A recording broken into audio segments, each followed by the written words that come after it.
আসসালামু আলাইকুম। আমার প্রিয় ভালোবাসার মানুষদের জানাই থ্রি সিস্টার চ্যানেলে আমন্ত্রণ। আশা করি সবাই ভালো আছো। আলহামদুলিল্লাহ আমরাও ভালো আছি। এই তো দেখতে দেখতে পঞ্চম রমজানও শেষ হয়ে যাচ্ছে।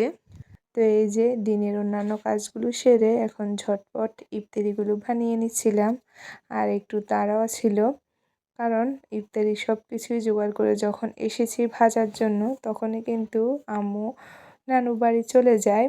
আর শেষ মুহূর্তে এসে একটু কিন্তু ঝামেলা হয়ে যায়, কারণ আজকে ইফতারি একটু বেশিই বানাতে হচ্ছে, সেই জন্য এক জায়গায় দিব। আর সেটা কোথায় দিব তা জানতে হলে পুরো ভিডিওটার সাথে থাকবে।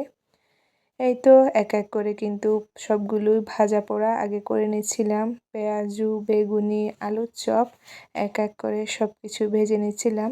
সাথে কিছু চিকেন উইংসও ভেজে নিচ্ছি। আর এগুলোই ভাজা পোড়ার মধ্যে আজকের ইফতারিতে রয়েছে। এখন বলি, চলো শুনে নাও কোথায় ইফতারিগুলো দিব।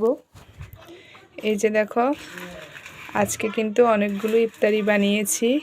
এই যে একাই সব কিছু বানিয়েছি, কারণ হঠাৎ করে আম্মু নানু বাড়িতে চলে গিয়েছে। আর এদিকে বুটটাও রেডি করে নিয়েছি। এই যে, আর এতগুলো ইফতারি বানানোর একটাই কারণ হচ্ছে আজকে এই ইফতারিগুলো আমার জ্যাঠাদেরকে দেওয়া হবে।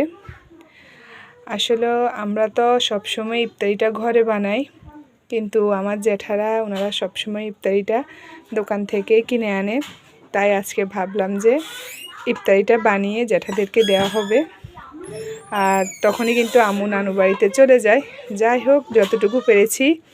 এই যে দেখেন, একা হাতে সব কিছু রেডি করা হয়ে গিয়েছে। আর এই যে বুট, চলেন এবার দিয়ে আসি। এই যে দুটো তো একসাথে নিতে পারবো না, তাই একটু সাইড করে নিই, বাটিটা এখান দিয়ে নিয়ে নিই। আর এই তো এবার চলেন দিয়ে আসি।